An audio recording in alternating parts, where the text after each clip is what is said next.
Une pensée toute particulière pour Thomas et toute sa famille, et sa maman surtout. Voilà, on commence cette conférence de presse un peu sous cet angle-là, mais voilà, on a vécu une semaine un peu évidemment un peu particulière. On aurait aimé vous présenter Mauricio évidemment dans d'autres conditions plus tôt et voilà, et dans un contexte forcément différent, mais voilà, on y est, on est content d'être là, et moi je suis quant à moi évidemment très heureux de vous présenter Mauricio. Ça fait quelques temps qu'on est en difficulté, vous le savez, depuis début décembre. Il nous a manqué probablement deux choses, de l'expérience d'abord, voilà, parce que c'est vrai que eh ben, on lutte face à des gens qui sont parfois beaucoup plus expérimentés que nous dans leur structure, dans leur expérience, dans leur histoire de club et dans leur staff. Voilà, donc je pense que on avait probablement un déficit là-dessus. On avait fait le pari d'un jeune staff il y a 2 ans que je ne regrette pas, mais c'est vrai que probablement qu'on a un peu péché par ce manque d'expérience tout simplement, parce que le très très haut niveau ça se joue sur des détails. Et puis et je crois que Mauricio aussi va nous amener aussi toute sa bonhomie latine aussi, son côté positif, tant connu, et voilà, son allant, j'ai envie de dire son savoir-faire aussi sur les hommes pour créer un état d'esprit probablement qui nous manquait.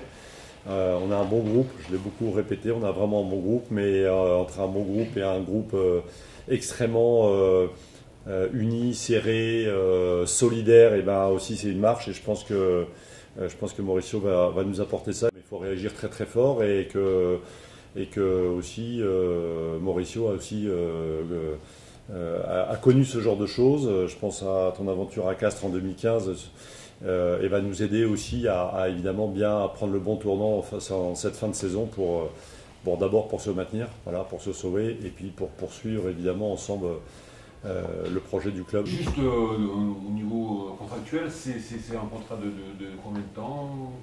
C'est fin de saison, les 2 prochaines. Voilà, et plus il y a affinité évidemment, parce que vous savez qu'on s'inscrit sur la durée, donc tant mieux si les aventures sont plus longues que ça. Et quid du staff pour l'année prochaine, il restera en place, ou il y aura une réflexion qui sera faite pour éventuellement comment Issou apporte peut-être ses hommes ou des gens extérieurs? Ouais, je l'ai dit, mais je vais encore plus le clarifier. On a un bon staff. Voilà, on a un très bon staff qui, une fois de plus, probablement a manqué un peu d'expérience et de repères. Donc, évidemment, le projet, c'est surtout amener, renforcer ce qu'on a déjà aujourd'hui. On l'a dit, on a un staff qui bosse beaucoup, qui est beaucoup dans le détail. Je pense que on verra, rendez-vous dans quelques années, mais je pense que c'est un staff qui jouera des rôles importants les prochaines années dans le rugby français et au plus haut niveau. J'en suis convaincu, c'est vraiment des garçons de qualité. On est allé chercher chez Mauricio un apport de compétences, un apport d'expérience, un apport j'ai envie de dire aussi de savoir-être et d'état d'esprit. Voilà, et donc Mauricio s'appuiera sur Robin Loga, qui continuera à entraîner les avants, et Fabien qui évidemment a accepté un rôle un peu ajusté, qu'il avait fait brillamment il y a 2 ans dans un staff précédent, et qui se concentrera sur le jeu offensif et sur les 3 quarts. Donc oui, le staff restera. Oui, évidemment, le projet c'est de poursuivre les prochaines années ensemble. Et Mauricio sera là, évidemment le patron de l'ensemble de cette équipe. Okay. Bon, première question à Mauricio, oui. Vous arrivez dans des conditions, c'est très particulières. Vous arrivez pour gérer un match qui somme toute un peu capital. Comment on approche cette fonction quand on arrive et qu'on a cette échéance-là de demain soir? Denis l'a dit, quand je suis arrivé en 2015 à Castres, je me rappelais, M. Revol m'avait appelé Anchoudi. j'étais en Argentine et samedi j'avais débarqué à Castres. C'était pas loin, mais moi d'abord, je crois que si je suis là, c'est parce que le projet il est très ambitieux, parce que je crois qu'avec le président, on partage les mêmes valeurs. Pour moi, c'est pas négociable ça, c'est très important. Mais le club, il a un projet ambitieux, il a les moyens d'être ambitieux aussi. J'arrive dans un contexte avec la tragédie qui arrive à Thomas, et que je n'ai pas eu le bonheur de le connaître, parce que quand j'entends tous les biens de la part des joueurs, de la part des stades, de tous les gens qui l'ont côtoyé, je n'ai pas eu le bonheur de le connaître, mais de le côtoyer. Mais d'autre côté, ça m'a permis d'être un peu, pas avoir ce côté émotionnel avec Thomas, un peu, parce que même quand vous arrivez à un endroit et vous faites partie d'un groupe, vous partagez les émotions avec ce groupe. Et ça m'a permis d'être un peu lucide et laisser un peu les 2 premiers jours qui ont été un peu compliqués, laisser l'émotion de côté. Et le président il l'a dit, le staff qu'il est en place, il était travailleur, ça travaillait bien. Et il y a une bonne organisation, il y a de la compétence dans le staff. Moi, je ne suis pas venu révolutionner le rugby en une semaine, c'est pas comme ça que ça marche. Je crois qu'il faut. Mon message, c'est plutôt aux coachs et aux joueurs qui se rendent compte qu'on a une très bonne équipe, qu'on a de très bons joueurs et qu'on est très compétents pour les mettre en confiance. Parce que quand vous faites des matchs comme vous faites à l'extérieur, à Grenoble, à Nevers, à Biarritz, qu'il ne manque pas grand-chose, ça veut dire qu'on est dans les vrais, mais à un moment donné, peut-être il faut un œil extérieur qui arrive, qui voit tout, et qui fait des ajustements, pas des changements, des ajustements. Moi, j'avais été aussi en 2007 dans une situation similaire, et il faut beaucoup d'énergie pour une semaine comme celui-là. Il faut être connecté. Comment on fait pour que les groupes soient focus, comment on fait pour que chacun apporte à l'institution ce que l'institution a besoin. Peut-être cette semaine, on a besoin que notre joueur 25e de la feuille de match soit le meilleur 25e du championnat. Qu'il le fasse bien ce rôle-là. Faire comprendre que pour s'en sortir d'une situation comme ça, il faut mettre son ego au service du groupe. C'est ça que j'essayais de faire. J'essayais de que chacun de faire comprendre que le plus important aujourd'hui, qu'il n'y a pas d'état d'âme, qu'aujourd'hui le club est dans une situation et qu'on doit le sortir de cette situation. Le message évidemment est très clair sur le fait que Mauricio arrivant, il arrive avec un objectif évidemment numéro 1 dont on ne fait que parler et qui sera l'essentiel d'ici la fin de saison, c'est de nous maintenir. Parce que ça passe par là, donc on a évidemment l'obligation de faire un gros match demain pour se remettre dans une dynamique de confiance et de résultats pour se maintenir cette année. Je crois que ça c'est ce qui nous omnibule et ce qui nous drive et ce qui nous fait lever le matin évidemment, et vraiment toute l'énergie dans ce contexte un peu particulier est tournée vers ça. Je pense aussi l'arrivée d'un manager comme Mauricio Reggiordo, c'est aussi un signal que le club envoie, comme quoi non seulement l'aventure elle continue, mais je veux dire elle continue aussi de se structurer, de se densifier. Je crois que ça envoie un message fort. On accueille un monsieur du rugby français qui a été évidemment un grand joueur, qui a un entraîneur qui a été accompli, reconnu, qui a connu ce genre de situation et qui a connu de grands succès et qui nous amène toute son expérience. Voilà, le projet il continue, le projet il est marqué par aussi cette nouvelle. C'est aussi dans ces moments-là qu'on passe les étapes et comme ça qu'on se construit. Donc en ce moment on est en difficulté, on est dans le dur, mais c'est aussi c'est là qu'on voit si on prend les bonnes décisions. Et je crois que c'est une vraie grosse décision et une bonne décision. Et sur quel levier vous allez vous appuyer pour faire retrouver au groupe cette confiance qui manque depuis maintenant 2 mois, quoi. Je crois que dans une situation d'attention, c'est pas une situation d'urgence extrême, mais si attention, warning.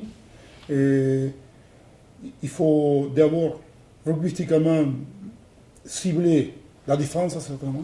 Il faut une bonne défense, il faut avoir une bonne conquête, les fondamentaux du rugby. Être très fort dans les fondamentaux du rugby, c'est non négociable.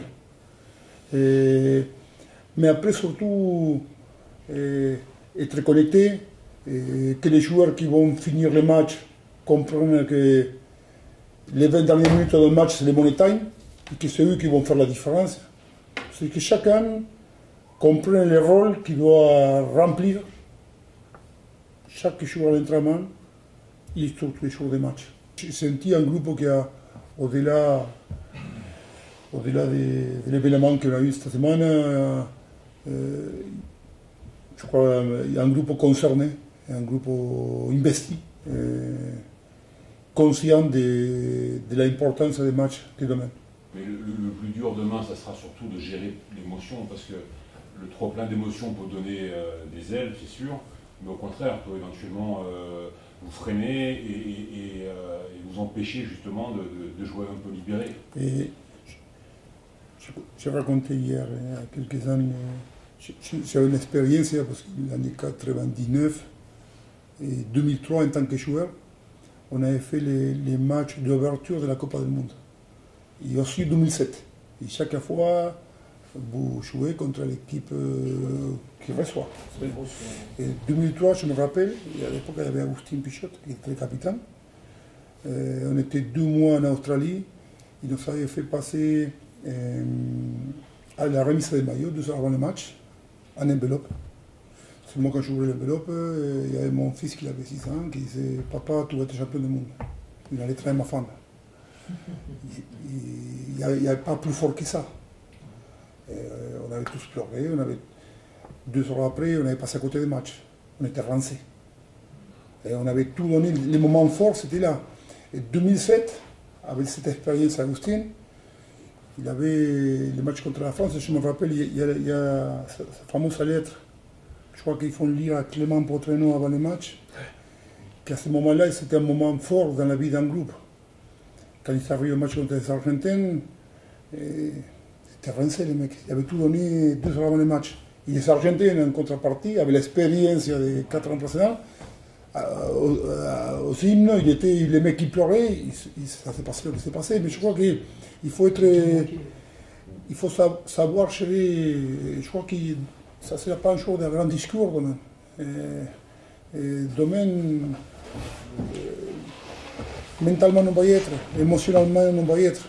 Il faut préparer l'équipe surtout rugbystiquement. Demain, sur le plan du rugby, la priorité ce sera la défense, être propre, quel va être le discours sur le plan du rugby. Mais on sait très bien qu'on a un adversaire avec énormément de facteurs X et que si on n'est pas organisé défensivement, sur un ballon, ils peuvent vraiment faire la différence comme ils le font les matchs précédents. Hein. Oui. Nous, on a besoin d'avoir une organisation collective défensivement, mais aussi il faut marquer des points pour gagner.